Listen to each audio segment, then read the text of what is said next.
Bienvenue les amis dans cette minute utile du musicien. Je voudrais vous donner un petit conseil lié à une question qu'on me pose.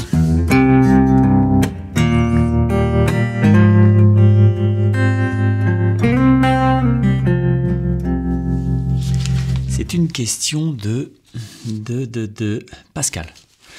Pascal me dit « J'ai remarqué une chose avec certains de mes élèves, je voudrais t'en parler, peut-être que ça pourrait être un bon sujet pour une prochaine vidéo. » Oui.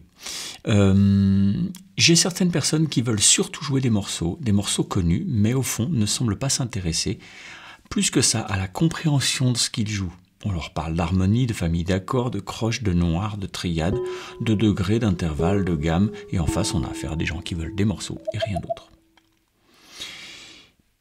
Personnellement, je crois que l'idée de savoir et de comprendre permet de mieux jouer, plutôt que de jouer bêtement en lisant des tablatures sans aucune analyse. À ce moment-là, pas besoin de prendre de cours.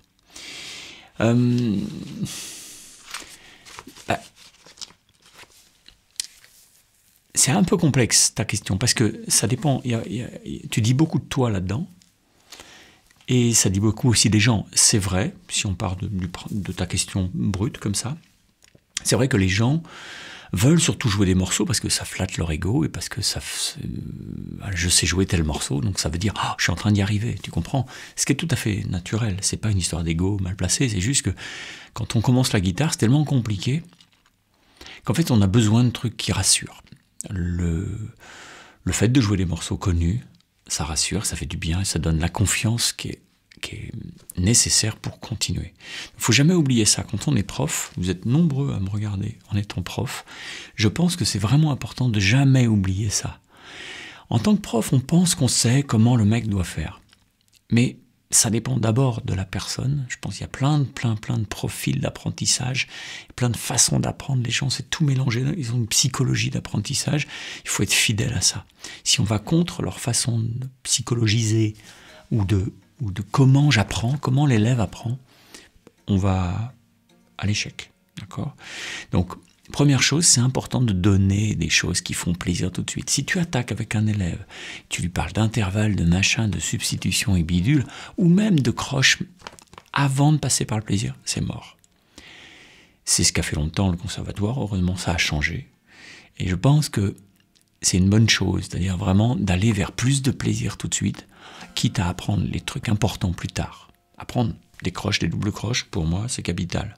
Mais pas tout de suite. J'essaye de bien regarder pour pas oublier. Souvent, moi, ce que je pense, c'est qu'il faut attendre une dizaine d'années ou parfois une vingtaine d'années avant que la musique leur dise « Voilà, t'as besoin de comprendre des trucs. » Il faut que le mec arrive dans un cul-de-sac et se dise « Ben voilà, je comprends rien. J'ai appris par cœur. » Et là, en fait, quand je suis sur scène et que j'ai appris par cœur un solo, si je me plante d'une note, si j'ai un trou de mémoire, je suis cuit. Parce que je comprends pas je comprends pas ce que je fais. Tant qu'il n'a pas vécu ça, qu'est-ce que tu veux qu'il ait besoin? Okay. Tant que t'as pas crevé, t'as pas besoin de. Tant que t'as pas crevé une roue avec ta voiture, tu penses pas que tu as besoin de la changer, d'apprendre à la changer. Le cric, tu t'en fous. Pour moi, ce qui est pas très grave, c'est que d'ici 10 ans ou 15 ans, que la musique leur dise vraiment ouais, t'as besoin d'apprendre, ou 7 ans pour certains, ça dépend aussi de la psychologie de la personne, t'en as les 3/4, les 9/10 qui auront abandonné. Mais c'est pas grave. Potentiellement, c'est pas grave, parce que tout le monde n'est pas fait pour être musicien. Il y a des gens qui sont plus faits pour le poney, d'autres plutôt faits pour la pâte à modeler, d'autres la sculpture, d'autres les Scooby-Doo, d'autres la cuisine, et que sais-je, les rollers, tu vois, courir dans les bois. Je pense qu'il faut faire gaffe quand on est prof, à pas être trop dans son schéma à soi. Toi, tu penses qu'il faut apprendre, tu penses qu'il faut comprendre, mais il y a aussi certains élèves qui ne passent que par l'oreille et par l'intuition.